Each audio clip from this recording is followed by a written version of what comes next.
students, welcome back to my channel. അപ്പോൾ last ക്ലാസ്സിൽ നമ്മൾ IOT ഇമ്പാക്ട്സിനെ കുറിച്ചാണ് പറഞ്ഞുകൊണ്ടിരുന്നത്. IOT ഇമ്പാക്റ്റ് ഏതൊക്കെയായിരുന്നു? 4 ഇമ്പാക്റ്റുകളായിരുന്നു നമുക്കുണ്ടായിരുന്നത്. നമ്മൾ ഡിസ്കസ് ചെയ്യുന്നത് ഏതൊക്കെയാണ്? Connected road ways, connected factory, smart connected buildings, smart creatures. അപ്പോൾ നമ്മൾ ഈ കണക്റ്റഡ് റോഡ് വേസ് എന്ന് പറയുന്ന എക്സാമ്പിൾ നമ്മൾ കവർ ചെയ്ത് കഴിഞ്ഞു. ഓക്കെ, ഈ വീഡിയോ കാണാത്തവരുണ്ടെങ്കിൽ ലാസ്റ്റ് വീഡിയോ നിങ്ങൾ ചെക്ക് ചെയ്യുക. നിങ്ങൾക്ക് ഈ ഒരു കണക്റ്റഡ് റോഡ് വേസിൻ്റെ എക്സ്പ്ലനേഷൻ കിട്ടും. ഓക്കെ, അപ്പം നമുക്ക് അടുത്ത എക്സാമ്പിളിലേക്ക് പോവാം. ഓക്കെ, അപ്പം നമ്മൾ അതിൻ്റെ ചലഞ്ചസും കാര്യങ്ങളൊക്കെ എക്സ്പ്ലെയിൻ ചെയ്തിട്ടുണ്ടായിരുന്നു. അപ്പം നെക്സ്റ്റ് നോട്ടാണ് കണക്റ്റഡ് ഫാക്ടറി. എങ്ങനെയാണ് ഫാക്ടറിയുടെ കാര്യത്തിൽ നമ്മളൊരു കണക്റ്റഡ് IOT ഇമ്പാക്റ്റ് വരുന്നത് നമുക്ക് നോക്കാം. But traditional factories have been operating at a disadvantage where production environment are disconnected. The main challenges facing manufacturing in a factory environment today include the following. But traditional factories എന്ന് പറഞ്ഞാൽ operating at A disadvantage. നമ്മുടെ ഈ പറയുന്ന traditional ആയിട്ടുള്ള factories, പണ്ട് തൊട്ടേ ഉള്ള ഫാക്ടറീസുകളൊക്കെ എന്താണ്, ഒരു ഡിസഡ്വാൻറ്റേജിലാണ് ഓപ്പറേറ്റ് ചെയ്തുകൊണ്ടിരിക്കുന്നത്. Where production environment are disconnected. കാരണം എന്താണ് അങ്ങനെ പറയാൻ കാരണം? ട്രഡീഷണൽ ഫാക്ടറീസ് അങ്ങനെയാണ്. അതായത് അവിടെ ഒരു IOT, ഒരു ടെക്നോളജിയുടെ ഒരു അഡ്വാൻസ്മെൻറ്റ് അവിടെ ഇല്ല. അതുകൊണ്ട് ഒരു ഡിസഡ്വാൻറ്റേജിലാണ് അവർ വർക്ക് ചെയ്തുകൊണ്ടിരിക്കുന്നത്. അപ്പം മെയിൻ ചലഞ്ചസ്, അവർ ഫേസ് ചെയ്യുന്ന മെയിൻ ചലഞ്ചസ് എന്തൊക്കെയാണെന്ന് നമുക്ക് നോക്കാം. ഒന്നാമത്താണ് accelerating new product and service introductions to meet customers and market opportunities. അതായത് കസ്റ്റമേഴ്സിൻ്റെ നീഡ്സിനെയും പുതിയ മാർക്കറ്റ് ഓപ്പർച്യൂണിറ്റീസിനെയും ഒക്കെ മീറ്റ് ചെയ്യാൻ വേണ്ടി പുതിയ പ്രൊഡക്ട്സും സർവീസിൻ്റെ ഒക്കെ കൊണ്ടുവരാൻ അവർക്ക് പറ്റുന്നില്ല. അപ്പോൾ അത് അവർക്കൊരു ചലഞ്ചാണ്. എന്നാലല്ലേ കസ്റ്റമേഴ്സിനെ അവർക്ക് ഇംപ്രസ് ചെയ്യാൻ പറ്റൂ, ആകർഷിക്കാൻ പറ്റത്തുള്ളൂ. അതുപോലെ പുതിയ മാർക്കറ്റ് ഓപ്പർച്യൂണിറ്റീസ് കിട്ടൂ, നല്ല അവരുടെ പ്രോഫിറ്റ് ഉണ്ടാവത്തുള്ളൂ. അപ്പോൾ അതിനൊക്കെ വേണ്ടി പുതിയ പ്രൊഡക്ട്സും സർവീസസും ഒക്കെ കൊണ്ടുവരാൻ ഉള്ള ഒരു ചലഞ്ച് അവർക്ക് ഫേസ് ചെയ്യുന്നുണ്ട്. നെക്സ്റ്റ് എന്താ? Increasing plant production quality and uptime by decreasing cost. അപ്പം അതുപോലെ തന്നെ പ്ലാന്റ് പ്രൊഡക്ഷൻ, പുതിയ പ്ലാന്റുകൾ ഉണ്ടാക്കാം, quality and uptime by decreasing cost ചിലവ് കുറച്ചുകൊണ്ട് ബാക്കി ഇതിൻ്റെ പ്ലാൻ പ്രൊഡക്ഷനും ക്വാളിറ്റിയും അപ് ടൈമും എല്ലാം ഇൻക്രീസ് ചെയ്യണം. അപ്പോൾ അതൊരു ചലഞ്ചാണ്. Next mitigating unplanned down time. അതുപോലെ അൺപ്ലാൻഡ് ഡൗൺ ടൈം മിറ്റിഗേറ്റ് ചെയ്യുക. Then securing factories from cyber ത്രെഡുകളിൽ നിന്ന്, സൈബർ അറ്റാക്കുകളിൽ നിന്ന് നമ്മുടെ ഫാക്ടറീസിനെ സെക്യൂർ ചെയ്യുക. Decreasing high cabling and recabling cost. അപ്പം കേബിളിംഗ് കൂട്ടുക, അതുപോലെ തന്നെ റീകേബിളിംഗ് കോസ്റ്റുകൾ ഇതെല്ലാം ഡിക്രീസ് ചെയ്യണം. Improving workers productivity and safety. അവിടെയുള്ള ജോലിക്കാരുടെ സേഫ്റ്റി ഇംപ്രൂവ് ചെയ്യണം, പ്രൊഡക്ടിവിറ്റി കൂട്ടണം. അപ്പോൾ ഇതെല്ലാം എന്താണ്, ഒരു ചലഞ്ചസ് ആണ്, 6 ചലഞ്ചസ് ആണ് പറഞ്ഞേക്കുന്നത്. ഇനി നമുക്ക് നോക്കാം. A converge of factory based operational technologies and architecture with a global IT network is starting to occur, and this is referred to as the connected factories. അപ്പോൾ പറയാണ്, a convergence of factory based operational technologies and architecture with global IT network is starting to occur.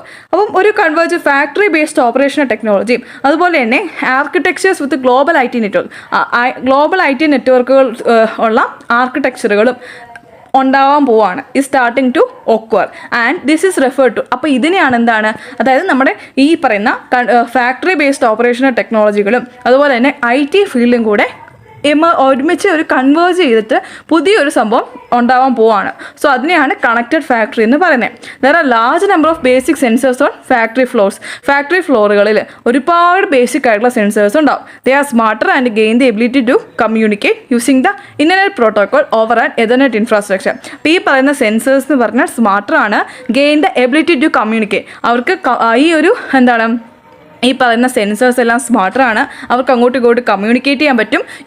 എന്ത് ഉപയോഗിച്ച്?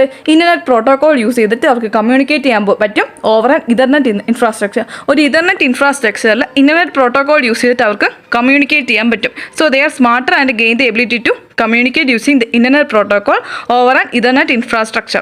Next പറയുന്നതാണ് next sentence ആണ്. For example, a smelting facility extracts metals from their ores. ഒരു smelting facility എന്ന് പറയുമ്പം ഓറിൽ നിന്ന് അതിൻ്റെ മെറ്റൽസിനെ extract ചെയ്യുന്ന ഒരു ഫാക്ടറിയുടെ കാര്യമാണ് പറയാൻ പോകുന്നത്. The facility uses both heat and chemicals to decompose ore. അപ്പോൾ ഓറിനെ എന്താണ് ഡീകമ്പോസ് ചെയ്യാൻ വേണ്ടി കെമിക്കൽസും ഹീറ്റും യൂസ് ചെയ്യുന്നുണ്ട്. ലീവിങ് ബിഹൈൻഡ് ദ ബേസ് മെറ്റൽസിനെ അവിടെ ലീവ് ചെയ്തുകൊണ്ട് ഓറിൽ നിന്ന് കെമിക്കൽസിനും ഹീറ്റും യൂസ് ചെയ്ത് ഡീകമ്പോസ് ചെയ്യുന്ന ഒരു പരിപാടിയാണ് അവിടെ നടക്കുന്നത്. This is a multi stage process. അപ്പോൾ ഇതെന്താണ്, ഒരു മൾട്ടി സ്റ്റേജ് പ്രോസസ്സാണ്. And the data and controls are all accessed via various control rules in a facility. അപ്പോൾ ആ ഫെസിലിറ്റിയിലുള്ള ഡാറ്റ എന്ന് പറയുന്നത് ഡാറ്റയും കൺട്രോളൊക്കെ ചെയ്യുന്നത് എങ്ങനെയാണ്? Access via various control rooms. പല കൺട്രോൾ റൂമിലിരുന്നാണ് അതിൻ്റെ ഡാറ്റയും കൺട്രോളൊക്കെ കാര്യങ്ങളൊക്കെ ഹാൻഡിൽ ചെയ്യുന്നത്. ഓക്കെ, അപ്പം അങ്ങനെ ഒരു മൾട്ടി സ്റ്റേജ് പ്രോസസ്സാണ് ഈ പറയുന്ന ഓറിൽ നിന്ന് മെറ്റൽസിനെ എക്സ്ട്രാക്ട് ചെയ്യുക എന്ന് പറയുന്നത്. ഓക്കെ, അപ്പോൾ operators must go to control room that is often 100 meters away from for data and production changes. അപ്പോൾ ഡാറ്റയിലും അതുപോലെ തന്നെ പ്രൊഡക്ഷൻ ചേഞ്ചസൊക്കെ എന്തെങ്കിലും ചേഞ്ച് വരുത്തണമെങ്കിൽ 100ഓളം കിലോമീറ്ററുകൾ ദൂരെയുള്ള കൺട്രോൾ റൂമിൽ പോയിട്ട് വേണം ഓപ്പറേറ്റേഴ്സിന് ആ കാര്യങ്ങളൊക്കെ ചെക്ക് ചെയ്യാനും ചേഞ്ചസ് ഒക്കെ വരുത്താനും. Hours of operator time are often lost to the multiple trips to the control room needed during a shift. അപ്പോൾ ഈ ഒരു operator time are often lost. അപ്പോൾ ഓപ്പറേറ്ററുടെ ടൈം മണിക്കൂറോളം ഓപ്പറേറ്ററുടെ ടൈം നഷ്ടപ്പെടുന്നുണ്ട്. എന്തുകൊണ്ടാണ്? Lost to the multiple trips to the often lost to multiple trips to the control റൂമിലോട്ട് പോകാനും തിരിച്ചു വരുന്ന ആ ഒരു സമയം മണിക്കൂറോളം അയാളുടെ ജോലിക്കകത്തുനിന്ന് നഷ്ടപ്പെടുക. കാരണം കൺട്രോൾ റൂമിൽ പോകണം, പിന്നെ അവിടെ നിന്ന് തിരിച്ചു പോകണം. അപ്പോൾ ആ ഒരു ട്രാവലിംഗ് സമയം ഒത്തിരി പ്രശ്നം വരുന്നുണ്ട്.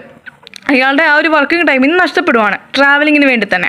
So with IoT and connected factory solution. ഇപ്പോൾ IoTയും കണക്റ്റഡ് ഫാക്ടറി സൊല്യൂഷനും ഉണ്ടെങ്കിൽ true machine to people connections are implemented to bring sensor data directly to operators on the floor via mobile devices. അപ്പോൾ ഈ മെഷീൻ ടു പീപ്പിൾ കണക്ഷൻസ് അവിടെ ഉണ്ടാവും. അത് implemented to bring sensor data directly to operators on the floor via mobile ഡിവൈസുകൾ use ചെയ്തിട്ട് ഫ്ലോറിൽ നിൽക്കുന്ന ആ ഒരു ഓപ്പറേറ്ററിന് ഡയറക്റ്റ് ആയിട്ട് അയാളുടെ മൊബൈൽ യൂസ് ചെയ്തിട്ട് ഈ ഡാറ്റ ആക്സസ് ചെയ്യുന്ന രീതിയിലേക്ക് നമുക്ക് ആക്കാൻ പറ്റും. അപ്പോൾ this time is no longer wasted. അപ്പോൾ സമയം അവിടെ നഷ്ടപ്പെടുന്നില്ല. Moving back and forth between the control room and the ഫ്ലോറും കൺട്രോൾ റൂമിലോട്ട് പോകുന്നു. ആ ഒരു ടൈം നമുക്ക് സേവ് ചെയ്യാൻ പറ്റും ഓപ്പറേറ്ററിൻ്റെ. In addition operators now receive data in real time also. അതുപോലെ തന്നെ റിയൽ ടൈമിൽ ഓപ്പറേറ്റേഴ്സിന് ഡാറ്റ കിട്ടുന്നു. സോ എന്താണ് in real time? So decision can be made immediately. അതുകൊണ്ട് തന്നെ പെട്ടെന്ന് ഡിസിഷൻസ് എടുക്കാൻ പറ്റും. So improve productions and fix any quality problems. അതുകൊണ്ട് തന്നെ റിയൽ ടൈമിൽ ഡാറ്റ കിട്ടുന്നതുകൊണ്ട് തന്നെ പെട്ടെന്ന് എന്തെങ്കിലും പ്രശ്നങ്ങളുണ്ടെങ്കിൽ അത് സോൾവ് ചെയ്യാനും അതുപോലെ തന്നെ ക്വാളിറ്റി പ്രോബ്ലംസ് ഫിക്സ് ചെയ്യാനും എല്ലാം പെട്ടെന്ന് കാര്യങ്ങളും നടക്കും. ഓക്കെ, നിങ്ങൾക്ക് എന്താണെന്ന് മനസ്സിലായോ? അതായത് നമ്മുടെ ട്രഡീഷണൽ ആയിട്ടുള്ള ഫാക്ടറീസിൽ ഈ പറയുന്ന കാര്യങ്ങളൊന്നും ഉണ്ടാവില്ല.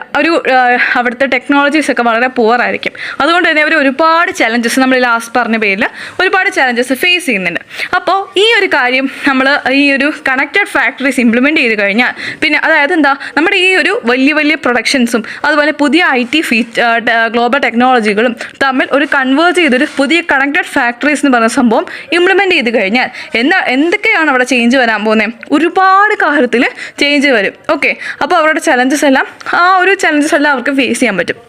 ഓക്കെ, അപ്പോൾ അതിനൊരു എക്സാമ്പിൾ പറഞ്ഞതാണ് നമ്മളിപ്പോൾ പറയുന്ന ഓറിൻ്റെ അകത്തുനിന്ന് മെറ്റൽ എക്സ്ട്രാക്ട് ചെയ്യുന്ന ഒരു പരിപാടി ഉണ്ട്. അപ്പോൾ ആ പരിപാടിക്കകത്ത് ഒരു പ്ലാന്റ് ഉണ്ട്. അപ്പോൾ അവിടെ ഓപ്പറേറ്റർ എന്ന് പറഞ്ഞ ആൾക്ക് അവിടെ എന്താണ് പ്ലാന്റ് ഫ്ലോറിൽ നിന്ന് ഡാറ്റയോ എന്തെങ്കിലും പ്രൊഡക്ഷൻ ചേഞ്ചസോ ഒക്കെ ചെയ്യണമെങ്കിൽ 100 മീറ്ററോളം ദൂരെ ഉള്ള ഓപ്പറേറ്റർ അവരുടെ ആ ഒരു കൺട്രോൾ റൂമിൽ പോയി കാര്യങ്ങളെല്ലാം നോക്കിയിട്ട് വീണ്ടും തിരിച്ച് വരേണ്ടി വരും. അപ്പോൾ അയാൾ ഇത്രയും സമയം അങ്ങോട്ട് പോയി ഇങ്ങോട്ട് പോയുള്ള സമയം നഷ്ടപ്പെടുവാണ് അല്ലേ. അപ്പോൾ ആ ഒരു സമയം സേവ് ചെയ്യണമെങ്കിൽ എന്താണ് നമുക്കിവിടെ കണക്റ്റഡ് ഫാക്ടറി എന്ന് പറയുന്ന കോൺസെപ്റ്റ് വന്നു കഴിഞ്ഞാൽ അയാളുടെ മൊബൈൽ യൂസ് ചെയ്തിട്ട് അയാൾക്ക് ഈ മെഷീനിൽ നിന്ന് ഡാറ്റ എക്സ്ട്രാക്ട് ചെയ്യാനും അങ്ങോട്ട് കൊടുക്കാനും ഇങ്ങോട്ട് കൊടുക്കാനും എല്ലാം നോക്കാനും എല്ലാം പറ്റും.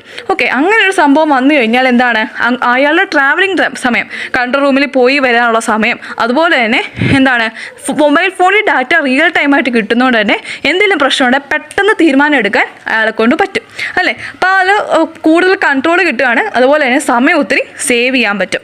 സോ ഇതൊക്കെയാണ് കണക്റ്റഡ് ഫാക്ടറി എന്ന് പറയുന്ന എക്സാമ്പിളിൻ്റെ അകത്ത് ഏറ്റവും ഇമ്പോർട്ടൻ്റ് ആയിട്ടുള്ള കാര്യങ്ങൾ. ഓക്കെ, അപ്പോൾ ഈ IoTയുടെ ഒരു ഇമ്പാക്റ്റാണ് നമ്മൾ ഈ ഫാക്ടറികളുടെ കാര്യത്തിൽ പറയുന്നത്. ഓക്കെ, അപ്പം thank you everyone. So video ഇത്രയും ആയിപ്പോയി, നിങ്ങൾക്ക് മനസ്സിലായെന്ന് വിചാരിക്കുന്നു. എന്തെങ്കിലും ഡൗട്ട്സ് ഉണ്ടെങ്കിൽ നിങ്ങൾ കമൻറ്റ് ബോക്സിൽ പറയുക, ഞാൻ എക്സ്പ്ലെയിൻ ചെയ്ത് തരുന്നതായിരിക്കും. ഓക്കെ, സോ എല്ലാവരും പഠിക്കുക. ബാക്കിയുള്ള 2 എക്സാമ്പിൾസ് കൂടെ ഉണ്ട് നമുക്കിനി പഠിക്കാനുണ്ട് അല്ലേ. അപ്പോൾ അത് നമുക്ക് നെക്സ്റ്റ് വീഡിയോയിൽ ഡിസ്കസ് ചെയ്യാം. So thank you everyone once again.